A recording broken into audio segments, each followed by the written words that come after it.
something. Patient grow rights is our biggest thing. Yeah, and then I want to. don't even care about the legalization part. Yeah, because we understand you're pro cannabis, but what are your thoughts on? What do you know about the nuances of the specifics? How in depth are you? Yeah. Would you be willing to meet have us come down and talk cannabis? About policy, yeah. That's a good one. I would like to get it. And I'm going to ask him if he ever tried it. I would like to get it. I don't know. Told the plug I need 100 pigs, and my shoebox got 100 G. I told my plug I need 100 pigs, and my shoebox got 100 G. I'm in Cali every week, I go hard. Grower said he got sour, need that whole yard. I'm chasing turkey bag, I'm chasing gold yard. Tell the down we won't go far. Blue sherbet stuff the whole jar. 100 P's on the Bay Bridge, stuck in traffic. If I ever run into Riri, let's make magic. Die doing something you love, it ain't tragic. Heard what I said, it ain't tragic. From the home of lay down, smoking ratchets. Never win when you spell it backwards. I got green in the bay, my whole team packers. Hold the plug, I need 100 pigs, and my shoebox got 100 G.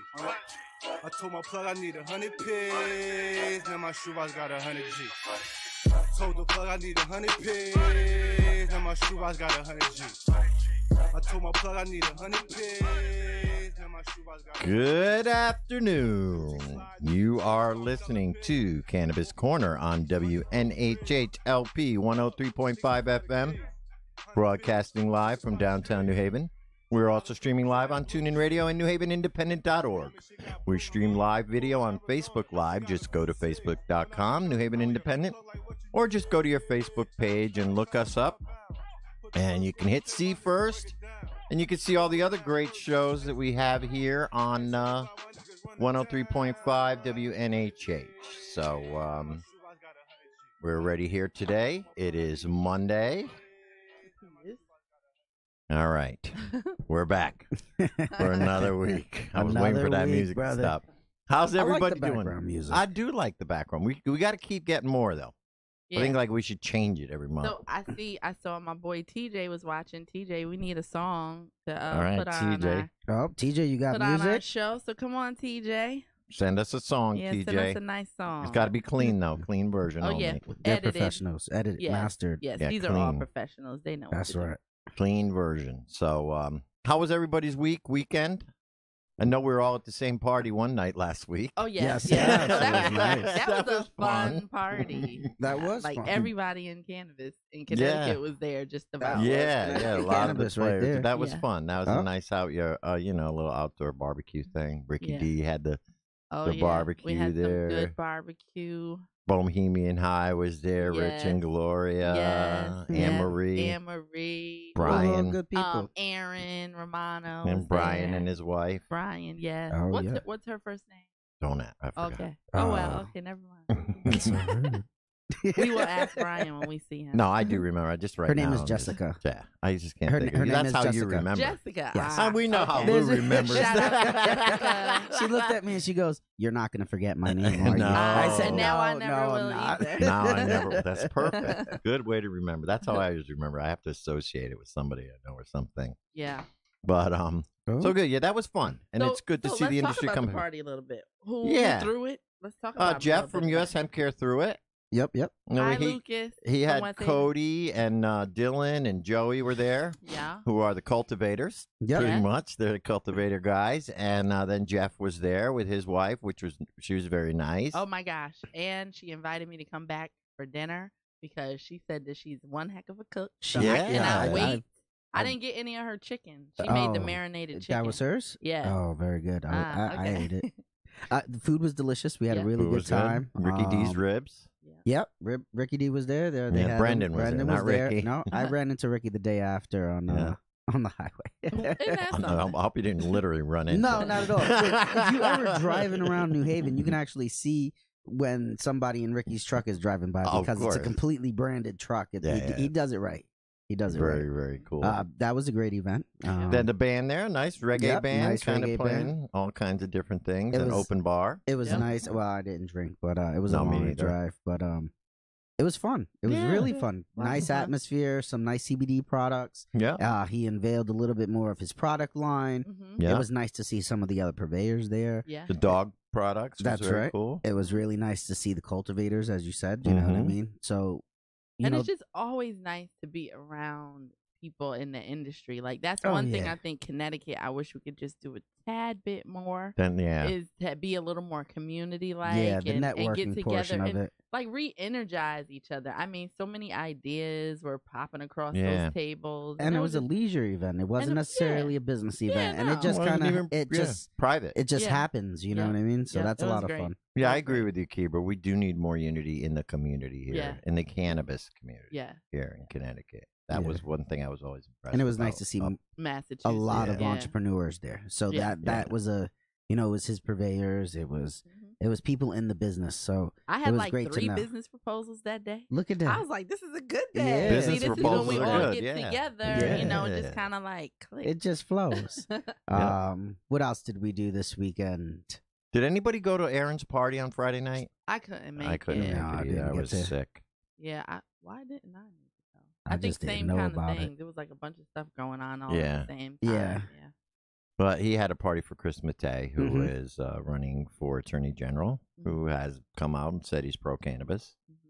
Well, unlike the other candidates who have said they're not pro-cannabis. William Tong has come out very much against cannabis. So voters remember that. Tomorrow at the primary, Chris Mattei, pro-cannabis, Tong, anti-cannabis. Okay, and literally comes out and says it. And the Attorney General is the one that would have to administer the law. Correct. If so, let's just say the feds ever decided that they wanted to crack down on Connecticut cannabis, the Attorney General would be the one who'd have to fight for us. Correct. So if we have someone who's on the fence about it or doesn't want it, he's anti. Is totally anti, then he will not. He'll be perfectly fine letting him come bust your door in for your medication. He'll show him where you are. You know, he'll say, "Here's your patient list." No to Tong. Yeah, no to Tong. Yes to Mattei. Yes to. This is Mattei or Mattier? Mattei. It is Chris Mattei. Okay. So that's where. So big thing on politics is our topic of today, obviously.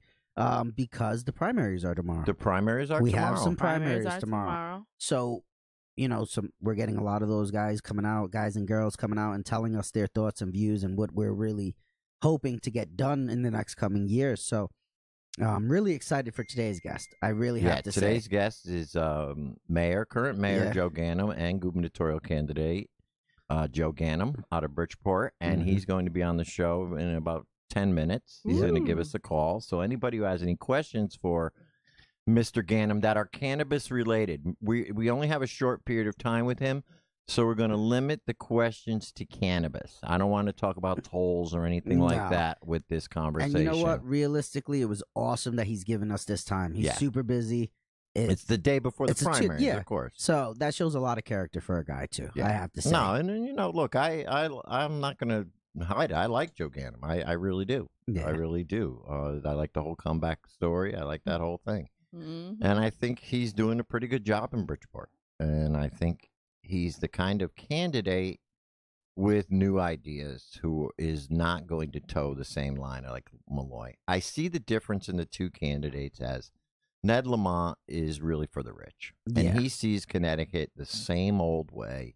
That it's a rich state, and he's going to cater to those rich people. Oh, yeah. And he thinks that's his tax base. Yeah. And they're not anymore. They've left. They've left the state. So I feel like any laws or anything he puts in is going to cater for the rich. And even though he says he's for the middle class, how can he be for he doesn't even know what the middle class is. He doesn't know what middle class is. I mean, come on.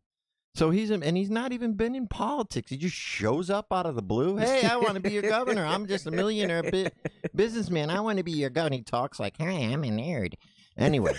And he was like riding around his little car. Come on, you don't own that car. Come on, you know you're driving around an Escalade or something. Or even a Rolls Royce. Who knows? I love it. Yeah. So, but Joe seems like a real guy. Well, his constituents is kind of what makes up the larger portion of Connecticut nowadays. Because realistically, that's right. maybe 60 years ago, 50 years ago, 40 years ago, that demographic even was 20. still, even 20 years ago, that demographic was still here. Over the last 20 years, we've seen a switch with education and minorities and people of color really moving up themselves. And just normal people. Yep. So moving out of that lower middle class or middle lower class, moving up a little bit more, 1 or 2 tax brackets. People are able to live nice lives, and you're having mixed race couples and people of color, and now more eclectic people living in nicer places and nicer neighborhoods where you may think your constituents is all the same, running the same way as it was 20 years ago, but it's not. It's not. And So- and they always go towards your tax base, and what they keep thinking is that most of their tax base comes from the rich, like it used to, It's not. and they have to cater to them. It's not. No. It's not, and it's now the normal, regular Oh, it's person, the us. middle class. Everybody 150 under. Yeah, we're because paying all the the rich taxes people now. left, and they find a way to get around the taxes. Oh yeah. So, it's really terrible. and Like, I think Joe realizes that, and that's Yeah. what I think the difference is between him and Ned Lamont. And as Yeah. far as the Republican candidates go, I haven't paid a lot of attention to them, but as long as they're all touting themselves as conservatives, Right. and none of them have come out and said pro cannabis. I don't know if you know, but I was able to catch Tim Hurst on another show, and I was able to ask him the question about cannabis. Now, first of all, the guy did admit he smoked. Okay. He said he smoked all the way through law school Look at I know that. that's right. until he stopped. It's But a then when stressful I asked time. him the question about would he support legalization, he said he had some concerns. Listen to this cop-out answer. I think we should put it up to the people. We should leave it up to the people. Oh, I Hmm. think, yeah. Yeah, think- now how can you leave it up to the people when our state doesn't have referendum? Yeah. So what? I mean, if you leave it up and to the people, we have already spoken. spoke. Yeah. Right. Yeah, I the, mean, the polls are there. We want Yeah. it. 71% want it. And Yeah. then when and I I'm sure asked that's him, up by now. Oh, Yeah. That was, earlier. That was 2 years ago. Oh, yeah, 2 years ago. Yeah, October, yeah. So, and then I asked the follow-up question that he did not answer was, would he call a referendum if that's the case? Because he's allowed to. That's the only way we can get it is the governor and the legislature call him. And he didn't answer the question. So he didn't really give a definitive answer of whether he would support legalization. Leave it up to the people. Right. So until a Republican candidate comes out and actually says, none of them have yet, I support legalization, then as far as cannabis activists and people who want to be in the industry, we really only have the Democrats as a choice who That's are a rough looking one. out for our interests. It is. It really puts us, don't get me wrong, we do have some representatives from the Republican Party that do support Yes. us. We'll always give a shout out to Melissa because she's a very Yes. vocal. And I did find out this guy, Tony G., who's Very nice. a Republican running for Senate against Pam Stanesky, who is against cannabis. Tony Ooh. G is for it. And he Okay. said he would vote yes if it came up for a vote. Okay. So people who are in that district, he's running for Gail Schlossberg's seat. And that's orange, right? If I'm not wrong. Milford Orange. Milford Orange, that's right. So, yep. Excuse me. So when you're out there getting ready to vote in your primaries as they come up, if you are one of those one-topic voters, I am. I'll say it. I'm perfectly fine with it. I'm a single issue voter. I'm completely a single issue voter. So it's, are you pro or con? And if you both are yes, then we can go from there. But I have that personal. I'm 33 years old. Mhm. I'm a puppy dog to a lot of people, but at the same time, I've got my back molars in. So we need to make sure that I know what I want. I know what I choose for my medicine. I know what I don't necessarily go and have a martini every day after work to calm you're an myself adult. You down. I choose how you could drink. if I wanted to. Yeah. I could, but I'd prefer to have myself a nice bowl pack. Yeah. And So, that's right. how I'm why. And I think for me, it's different because it's like, yeah, of course, I'm for legalization for adult use here and opening up the market. But when it becomes legal, what is that going to look like? Yeah. So it's so important to I me. think that's what that we they're need to ask focusing Mayor on Gannon. equity and opportunities for all people and breaking up this monopoly system that we have set up now. Like, why should the growers grow, package, deliver? Exactly. I There's And mean, so only many 4 of them. We should There's break so that many up a little steps bit. along there. We should break it up and Yeah. open it to an equitable system. Yes. You know what I mean? Yes. We all have ideas. The ancillary services are exactly what we're looking for. Like Yes. that guy who has the security company. Mm-hmm. Why not him be the security force that that moves everything around, you know? Right. Why not have a second, you know, if you want more standards, we can have a secondary quality control person that's just for transportation. Well, why shouldn't there be? From what you guys say, I've never seen the van pull up, but I mean, it's not very secure. I mean, it'd be nice. I've seen the van pull up. I've seen it. I'm like, for a moment, I thought unpure thoughts. I've never seen the van pull up, but it doesn't sound too secure to me. I may have sat there and waited to see how long that door was staying open. If that pharmacist and that delivery driver talk for another 2 minutes, I might walk by that truck. So yeah, you're right. Maybe a security company should be doing and they do that in other states. They separate everything as a separate license, so everybody can get involved in the industry. Oh, yeah. That's the point. I mean, there should be a cultivator, a producer, if you want to just make edibles, extracts. Exactly. You know, and then there should be a distributor license, maybe, and a transportation license. You know, and they do have that in other states, so it spreads it around, but not here. It opens it up. You know, you wanna have a license for everything. If you walk into a barber shop, the barbers who do male hair have to have their own certificate. The stylist who does female has to have a different certificate. If you're gonna do nails, you have to have a different certificate, and this is all within the one beauty salon. So why not separate it? For the cannabis industry. But the whole thing is, like, Connecticut just seems to be totally ignoring this national effort to use cannabis as a form of reparation. Yes. You know, Connecticut is just like, oh, that's what they're doing. No, we should not we're allow special. this.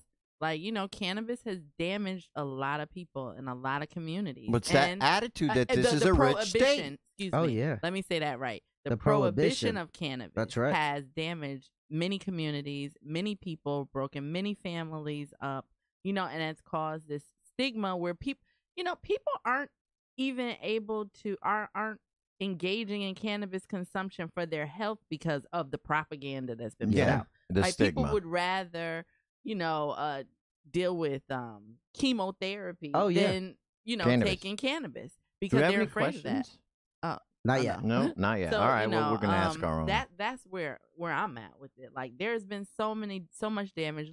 I think about my grandparents who all passed away, two from cancer, one from an aneurysm. Mine too, my mom. You know, and it's like, my one grandmother, I got it in with her. She was already using it, though, but she right? was already a user, so it was a simple transition. But, you know, what if my grandmother who had skin cancer, you know, had been able to get some topical? Yeah, you know, the same way. Changed her entire life. You know, so they owe us. They owe us. That's right. They I'm do. about it. They do, and Connecticut doesn't have that attitude. Exactly. And so that's what needs to change. We got to make them have it. I'm sorry. What no, I was just saying how many times I would sit there and say, "Man, my grandfather just needs a little joint."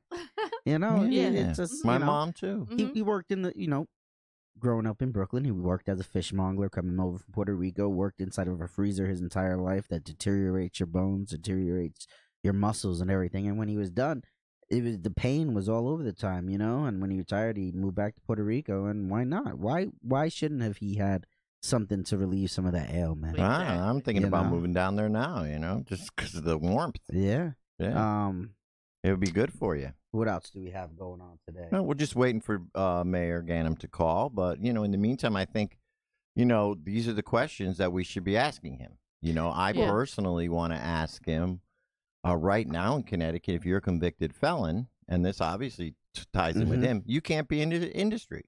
So if Mayor Ganem wanted to be in the industry right now, he couldn't. You can't. You're prohibited from working in the cannabis industry in Connecticut. And so if you can be mayor after going to why prison, can't you then work? You should be, and governor potentially, then you should be able to work in the cannabis industry. Yeah. So that's something I want to ask him.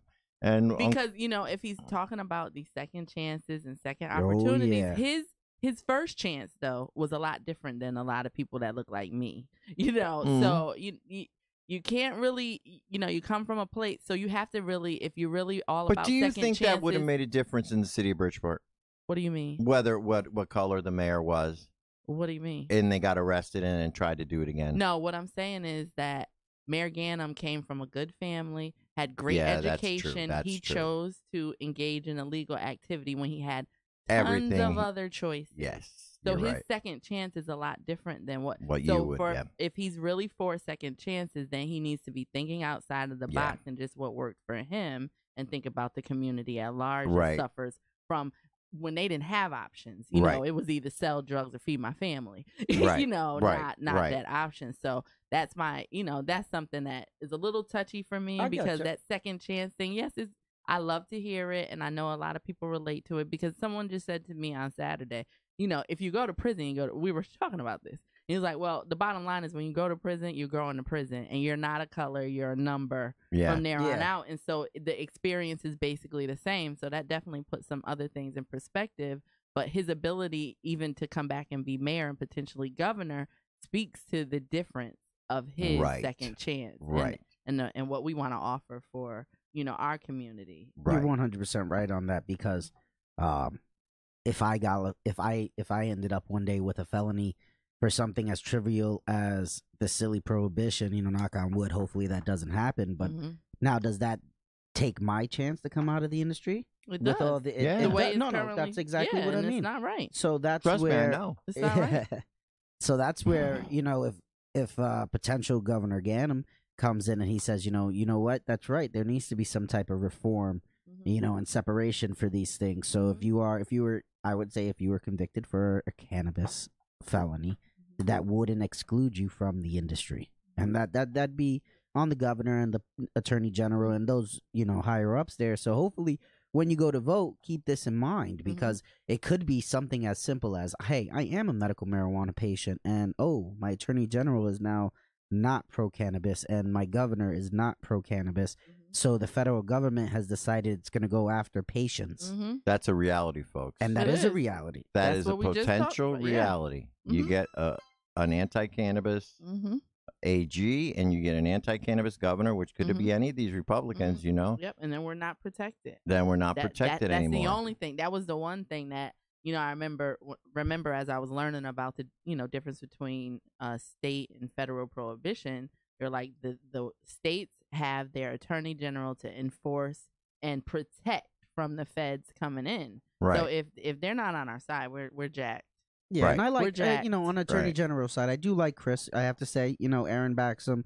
There was a nice letter from over 100 attorneys here in Connecticut that supported him. Right. We've reached out to him. Hopefully, he reaches back out to us. It's only been 1 week, so let's see the smoke clear after these primaries. We'll see where it comes. This is it. We're gonna once the primaries finish, I think we should maybe switch the focus back to politics a little and start getting some of these potential candidates on. Let's talk about it. Here, I'd like to see Ava win tomorrow. Yeah. If the Republicans are going to nominate anybody, I don't know who their best candidate is, but I know the Lieutenant Governor, Aaron, the candidate Aaron, I forgot her last name, is pro-cannabis. Nice. So if she gets elected Lieutenant Governor, she may be able to get in the ear of whoever is their representative for governor. So all is not lost on the Republican side, but none of them have had the guts to actually come out and say they're pro-cannabis. So that, to me, shows they're cowards. The banks are more, was there something before that? I can't see. No, the banks are more strict on the businesses than the state is. So what's the story with Joe? Do we have a way to contact him or text him maybe? We could just keep talking. I'm sure yeah. All right.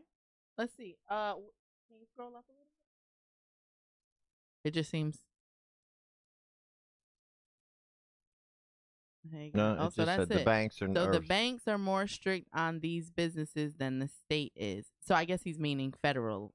Yeah, federal. A lot of the federal restrictions is banking. Yeah, I have had a bank force us to fire a new hire because of something they found in a background check that the state did not.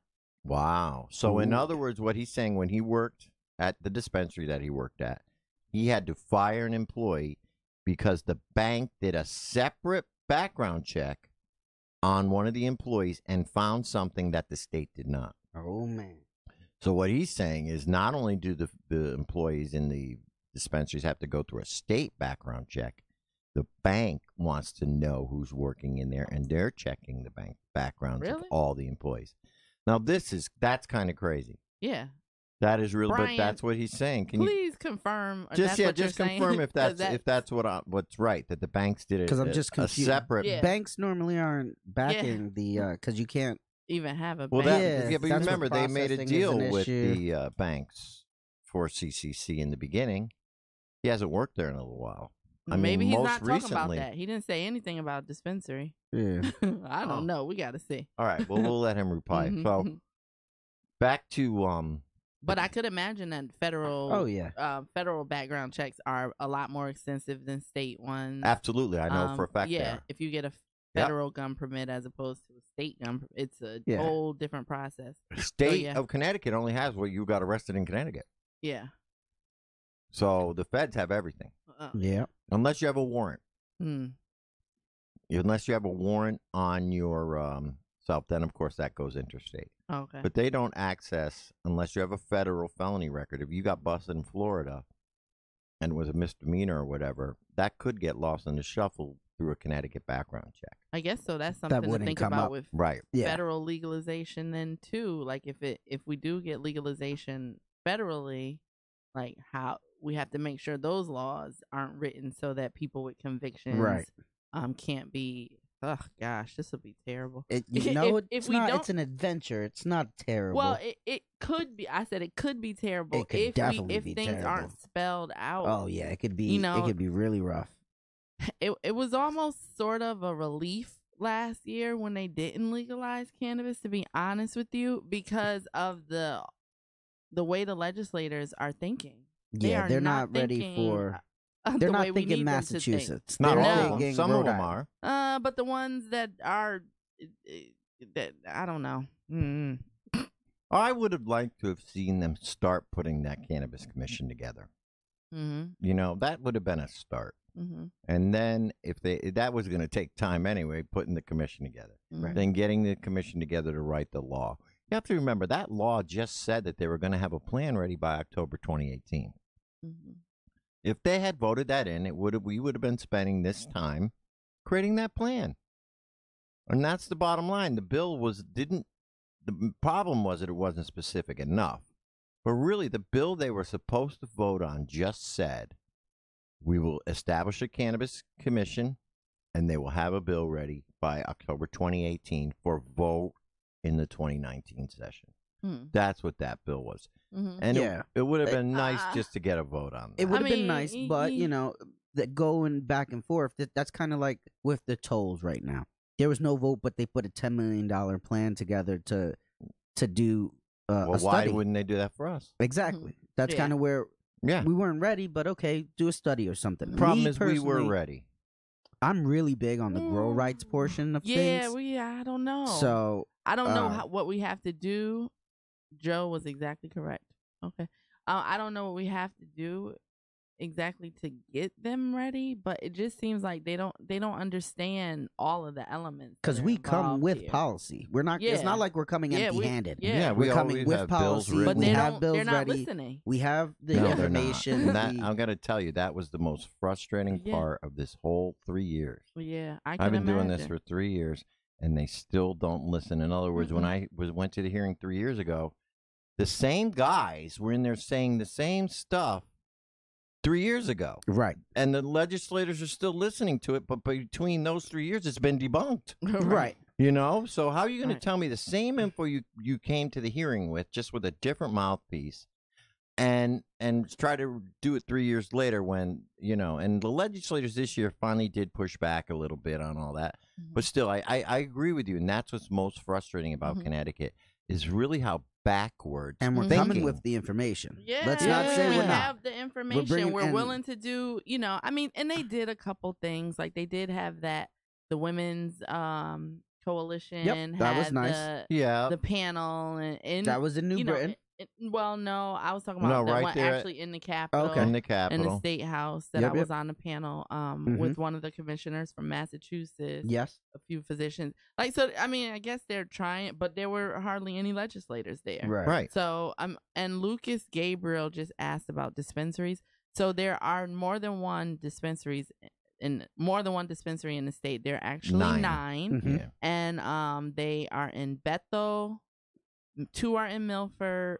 One is in Branford. One is in Hartford. Waterbury. One is in South Windsor.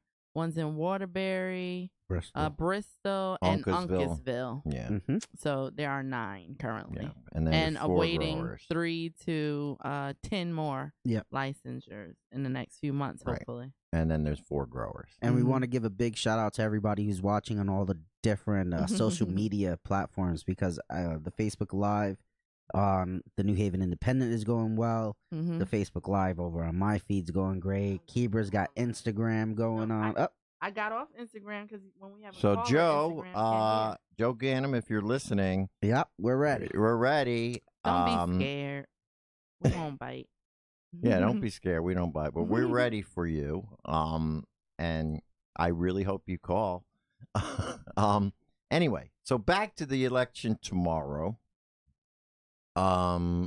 Any other candidates that you guys know of who've come out pro-cannabis, who people should be supporting and voting for in tomorrow's primary? You know what? I just got a text message. I apologize. And this is the things that Connecticut doesn't have in place yet. But in Rhode Island, because Rhode Island has reciprocity, I went out and got a judge pack for a Cultivators Cup up in Rhode Island this week. But I just got a text message. Greenleaf flash sale. Junior mint cookies hybrid, 22%, $28 for the 8, $56 for the quarter, while supplies last. Spend $100, get 200 loyalty points. Spend $125, get a free 25 milligram lollipop. Okay, and here's the phone, I think. No.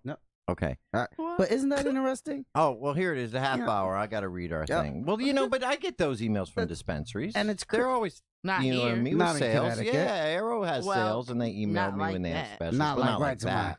That's because the way the laws are written, they really can't, but it'd be nice if they changed that. Stupid. Well, yeah. All right, so you're listening to Cannabis Corner on WNHHLP 103.5 FM, broadcasting live from downtown New Haven. We are streaming live on TuneIn Radio and NewHavenIndependent.org. We're also streaming live video on Facebook Live. Just go to facebook.com/New Haven Independent, or just go to your Facebook page and look us up. All righty. And remember, that social media feed is awesome because you get to see us everywhere. All right. So I think we got to have the door shut next week. Anyway. Back to where we were. I'm trying to get this live feed going on. Right there, no word from Joe Ganem? We're waiting on him. All right, you remember what happened last week when I didn't? Now you know what's going to happen if we don't hear from him. Because he was so nice there to are me. Other choices that people could be voting for. He was so nice to me on the phone. And the cannabis community tends to be very, very supportive of him. We all kind of have agreed that he's the guy that we like, but, if he doesn't support us, I don't know. Anyway, so I don't want to do what I did last week. I'm going to try and be nice. Anyway. But, I mean, this is what I'm saying. Like, that whole second chances, if that was... I just got the text. We'll call in a minute. Sorry. Oh. All right. Because we was about to go in.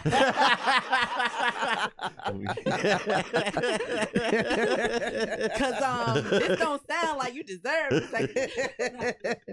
But no, I don't want to do that. No, I'm going to be nice no matter all the way to the end of the show, no matter what happens. Anyway, any other candidates that you guys know of? If you are a candidate and you want to come in and talk to us, because I know this gets played in some of the offices in City Hall.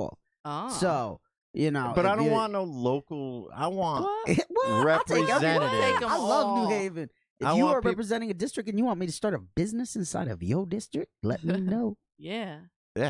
All right. So, does anybody else have any candidates that they know of that are pro-cannabis that are you said them in all. the primaries? I think you said the ones that I already. I know Melissa Gibran. Oh, I don't know if she has a primary, but she does support cannabis, and she is a Republican, and she's going for Senate this year. So we're going to lose her vote in the House, but gain her vote in the Senate as long as she wins. So there's somebody, if you're up in that area and she's your Senate candidate. Melissa Gibran is a Republican, and you're a Republican, you want to support your party because Look, a lot of cannabis people are Republicans. Yep. They're not all liberal Democrats, believe it or not. No. And there are Republican voters, and there are even people who would like to vote Republican. But they know that the Republicans are just makes it their rough. party line is anti-cannabis, and the ones who step out and say, yeah, they get shunned a little bit. I mean, Melissa talked a little bit about that, how in her party she's kind of looked at like, oh, you're a little progressive there. What's wrong with you? You're pro-cannabis. So then especially nowadays, the tone of the Republican Party has gotten so conservative. Yeah. They're all touting themselves conservative Republican. What about just Republican? What's his name? Bob Stefanowski. Conservative. He said, I like Trump. I'm a businessman. I was like, vote lost. Absolutely. Yeah. If I was even considering it, you gonna compare yourself to that crazy fool? Yeah, but Republicans seem to think now they're all behind him. They're all getting behind him now.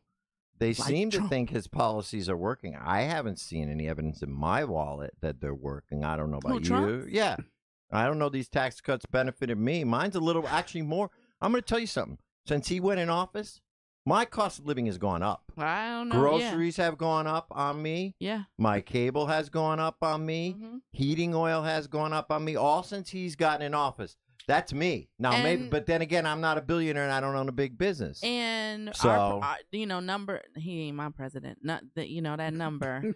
He said, and the African Americans, their unemployment rates are the lowest they've ever been. Yeah, what kind of jobs are we talking about here? Yeah. Like, and how many jobs do you have to maintain? Yeah. yourself?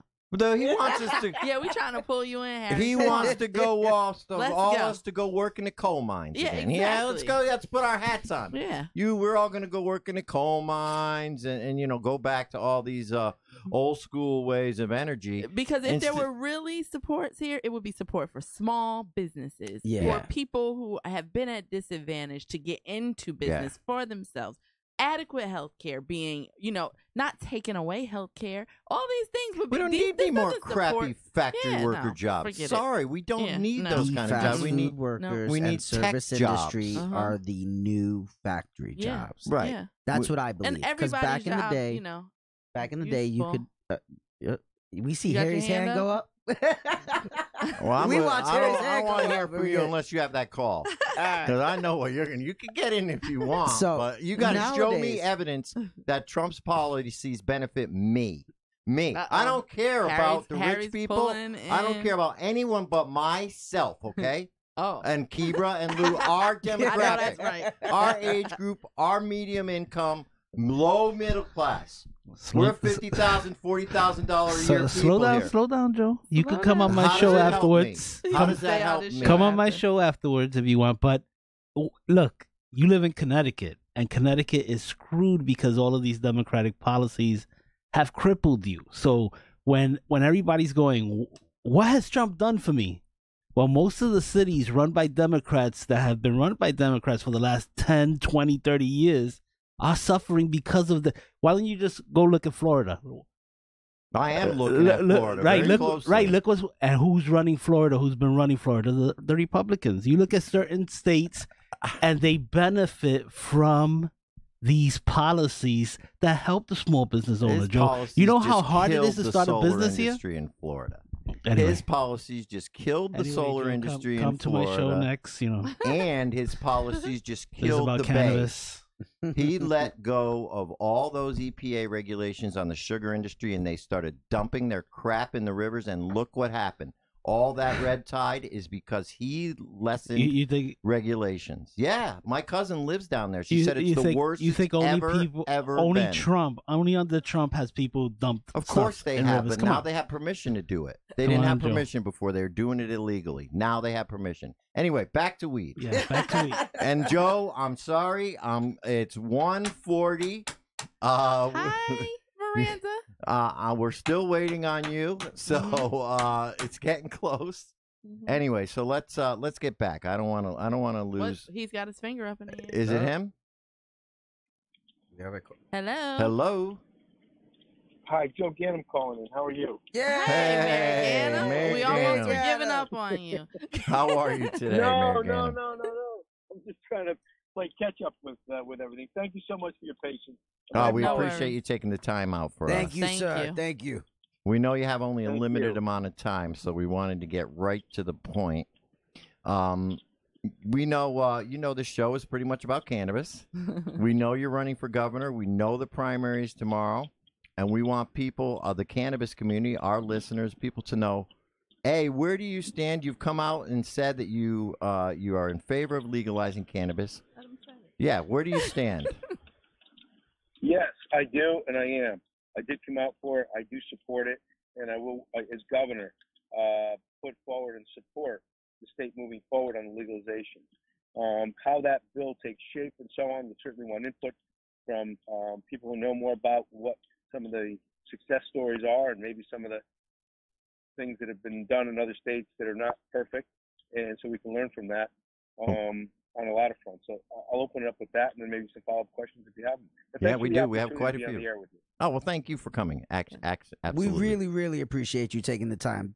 Mayor, this is Luis Vega. So we've been going back and forth. I really do appreciate you. Responded absolutely super quick. So that speaks a lot for you, sir. Do you have a question, Lou? I do. So my big thing is, as a medical patient, I have Crohn's disease. I would like patient grow rights. What do you believe about that? Because I saw on a front of a couple papers with you standing right there next to some homegrown cannabis that was seized. Yeah, in Connecticut. Yeah, so that was and that was not legal under Connecticut law. No, not at all. But I mean, you're right. You're right. And so where we're going with this is really why have we not progressed to the point where we haven't have our laws, which are antiquated at best in this area, been allowed to advance to remove not just the stigma, but the illegality and then criminal records, hopefully misdemeanors, but certainly more than that for individuals for the rest of their lives. And then, and even on a safety front, forget about whether a safety front, and again, I'm not a big government regulation guy, but certainly we've seen incidents, I don't know if my terminology is right, wasn't it K2 and things like that have caused terrible incidents because of what is being out there. Yeah. Because frankly, we're not in a position to regulate. Yeah, and that K2 is horrible. There's financial implications which are favorable potentially to the public in general via the state. There's the entrepreneurism, which is not a bad thing. Why not cultivate that into legal businesses? Certainly, not just crazy or like the Wild West, but certainly learn from what's happening out, the advances they've had in Colorado. Look at some recent examples, even in, I guess, Massachusetts, and see what we can do in Connecticut. We certainly could use a safer atmosphere on everything, and we could use the revenue. Yeah, yeah, most definitely. Yeah, you touched on some really key issues that we were really hoping you would. We were talking about the criminal records. That was a big thing for us as well. And I know I had a question about that. That's awesome. In the medical marijuana program currently, you as a convicted felon are not allowed to hold employment at all as a grower or at a medical dispensary. Is that something that you would be looking into changing? Would you be willing to look into actually, besides legalization, would you be looking into changes of the medical program as well? I don't know if you're aware of all the different nuances. I'm not as aware on the focus that you're putting on the medical, but I am aware of the challenges for second chance opportunities and the prohibitions against a variety of things that if someone is rehabilitated, has done their time, paid their debt to society, and wants a clean slate in order to be a contributing member, I think we should reduce the barriers. So, and this being one of them. And I think Massachusetts has done something recently, but I'm not sure if it's exactly on point. But yeah, I think we should create opportunities and reduce barriers, not just for the individual, and it's not an insensitivity to that individual. It's part of a broader statement that says reintegrating, successfully assisting, or allowing even just through opportunity, the full integration of individuals for second chance helps not just that individual, but clearly helps their family who might be part of the struggle and otherwise, and then the community and the society we live in. So I think in every way possible, certainly reasonable, every way possible to do that. Thank you. So, you brought up Massachusetts, and I just wanted to talk a little bit about their legalization model that they've set forth for the community, which offers a lot of equitable programs for people of color, people from areas that were disproportionately affected by the war on drugs. There's language that includes reduction in application costs, support for people who have, again, come from these communities that have been affected by the war on drugs, to be able to get into the industry as entrepreneurs. That doesn't seem to be the sentiment here in the state of Connecticut. What number one, do you agree with programs like Massachusetts or Oakland and their equity program that affords people opportunities to get into the industry, even no matter what their economic status is, no matter what their racial background is, any of those things? A, and B, how would you support implementing that?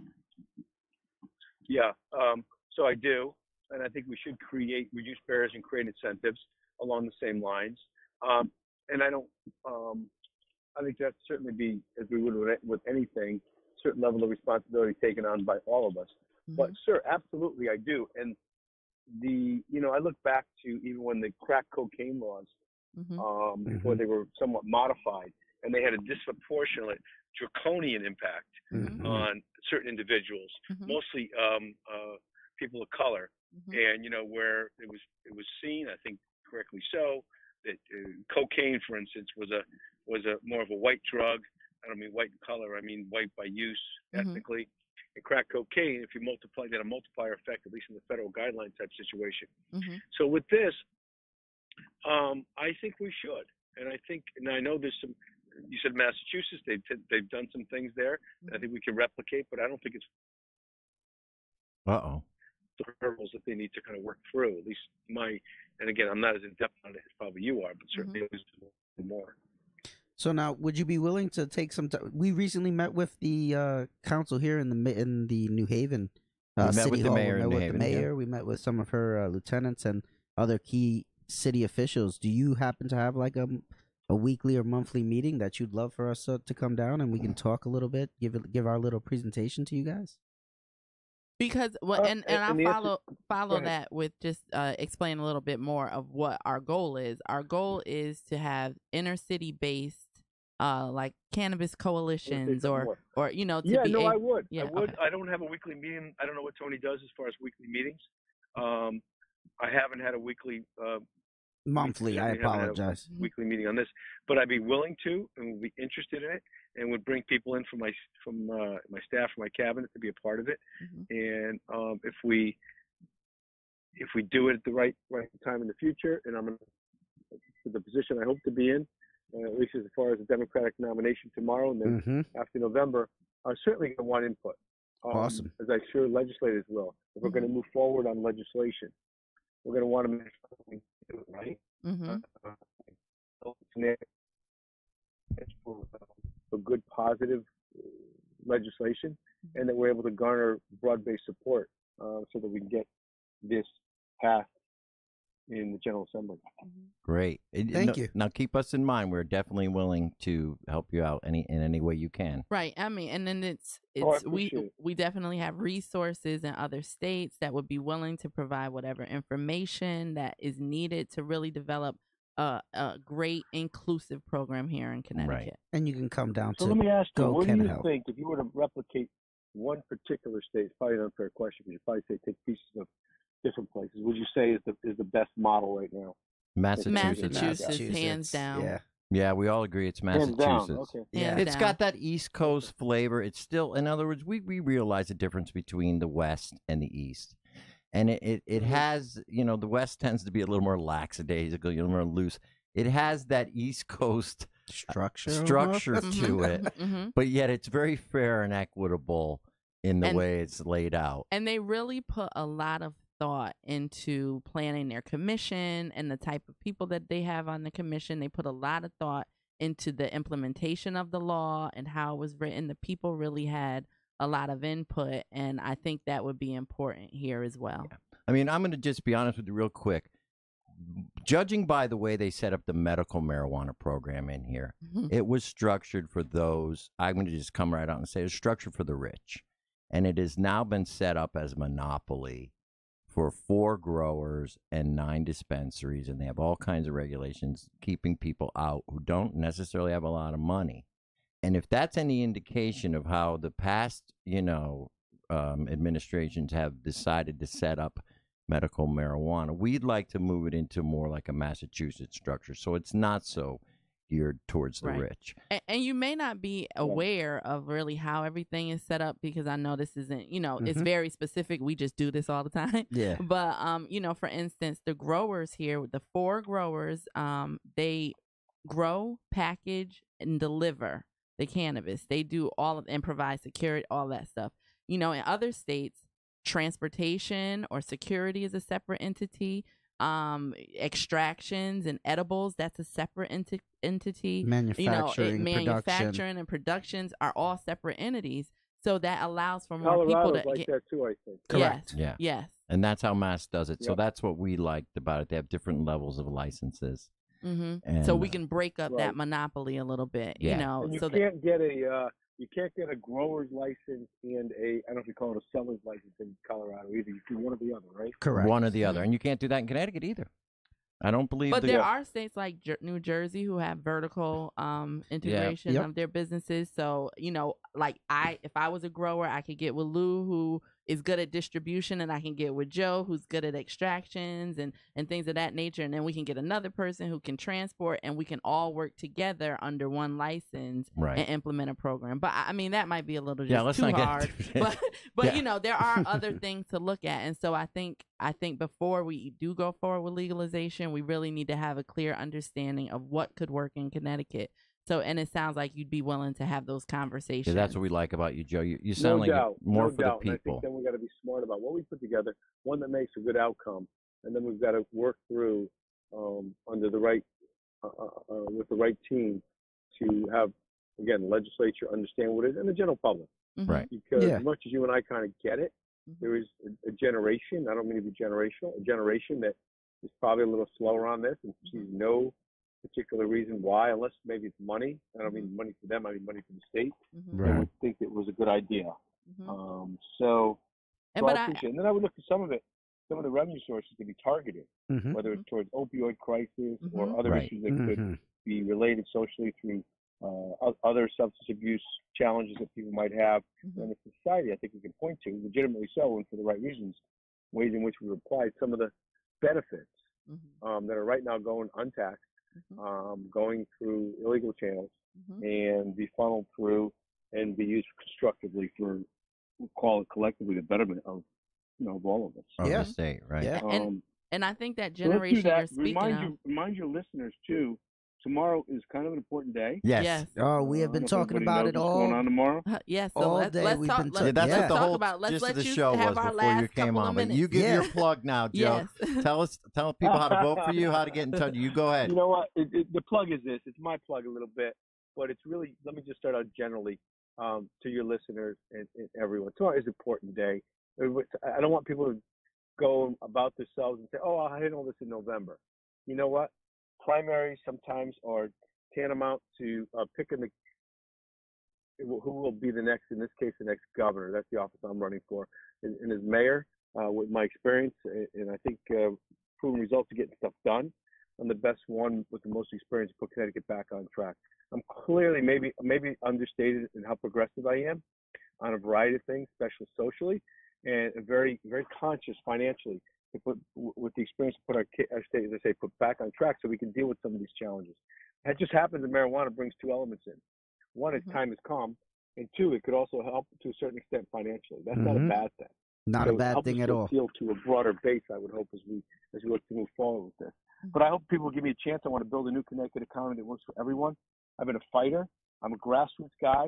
I'm only on the ballot because of the graces of good people who signed my petition, not the party bosses. I'll be the candidate and the governor for people that are struggling, trying to make ends meet, people that are fighting for a better quality of life. I'm not a multimillionaire. I'm worth between $90 and $300 million less than my opponent. less than my opponent. Wow. So that's just a little kind of joke that we throw around. And your commercials are better. I was gonna say that's a wild. I like your gap there, sir. I like your commercials better. So you did fine with your budget. All right, normal fighter then, right? That's right. Yes, sir. Row B tomorrow. Row B. Yeah, you definitely have our support. You have our support, and you have our listeners' support, hopefully as well. Thank you so much. And after you win, we'll have you on again for a congratulatory call. Thank you, sir. Mayor Gannon. All right, that was Mayor That was Gannon. great. That was actually He just got under the wire before. Right before we started talking poo-poo. Great. So, people, remember, tomorrow is the primaries. We have some events coming up. Actually, this Thursday, don't you have an event up at the offices, Kebra? Yes, we do. We have Meet the dispensary pharmacist, and I probably should have named it something different. Y'all, I'm terrible with names. But, you'll actually get the chance to talk to someone like Brian Esseter, who's not only a dispensary pharmacist, but also a medical marijuana consultant, but also is very familiar with the licensure process. So he can tell you how to get a dispensary license. That's right. So this is a great event to be at Thursday night. It's right at the Cannon Health offices. 178 so you can Temple come Street. Relax. We're going to have some drinks and some food and just kind of talk and hang out. So I see you Thursday, 178 Temple Street. Thursday, Cannon Health. Joe, what else? 29th, normal meeting, Rough Draft in Hampden. And then Parents for Pot is having a car wash on the 26th at Prime Wellness in Windsor. Oh, and Cannon Health will be having CERT clinics this week on Tuesday and Thursday from 2 to 6. Saturday from 10 to 2. And please keep a lookout. We have our official schedule coming for all the classes, all the cannabis-related classes. They're all coming up. Confirmed as long as Kebra confirms her date. We're putting classes together for everybody, so keep your eye out for that. That is happening. We'll hit them up next week. We'll let you know. We love you guys. Stay happy, healthy, and high. Yeah, and vote tomorrow. Vote tomorrow. Vote for cannabis. Sounds like we need Vic Ganem as our governor, y'all. And Chris Maddie as our I like those two guys. Our AG. And Ava. And Ava as our lieutenant governor, if y'all need help. Those are our recommendations. Bye. I told my plug I need 100 P's. Now my shoebox got 100 G's. Gucci slides with the G's while I'm selling P's. Walking proof, money growing trees. Hit the plug, he gon' fly the geese. 100 P's, we supply the streets. Gelato cookies and that blue cheese. Your bitch woman, she got blue knees. Call her Arizona, she got a few C's. When I'm in California, plug like what you need. Pounds, pounds, pound, pound, pound. Put the work on the table, my nigga, break it down.